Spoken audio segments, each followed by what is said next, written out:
Maintenant que ça c'est dit, on va aller sur Stitch et je vais te montrer le design que j'ai fait pour une application que je compte me développer pour suivre mes habitudes parce que j'ai besoin de faire ce suivi là. Et ensuite on va ensemble, pour te montrer la puissance de l'outil en temps réel, créer le design d'une application qui aurait un fort impact sur le marché. Donc reste bien jusqu'au bout car dans cette vidéo, je te révèle l'astuce secrète pour rendre tes designs 10 fois plus professionnels. On est parti. Ok, donc là on se retrouve sur mon PC et plus précisément sur l'outil dont je te parle depuis tout à l'heure, Stitch. Encore une fois, dans le design assez classique, sur la gauche, on va avoir la partie qui va récupérer nos conversations, donc nos projets dans ce cas-là. Et puis au centre, on va avoir la zone de prompting. Une fois qu'on aura lancé ce premier prompt, on a une autre interface qui va apparaître et je vais te la montrer tout de suite en te présentant l'application de suivi des habitudes que je suis en train de me créer pour moi personnellement. Donc voilà à quoi ressemble l'écran une fois qu'on est dans un projet. Sur la partie de droite, on va avoir tous les designs qui vont être créés en temps réel par l'intelligence artificielle,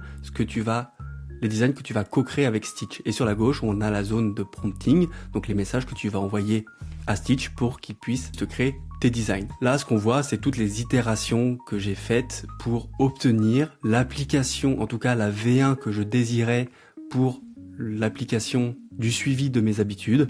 Ici, on a mon itération numéro 1 en blanche, puis après le mode sombre, quelques écrans supplémentaires que je suis venu demander parce que j'ai eu des idées, surtout sur la partie gamification, donc rendre un peu ludique le suivi de ces habitudes, parce que je suis au courant que le cerveau humain adore la gamification.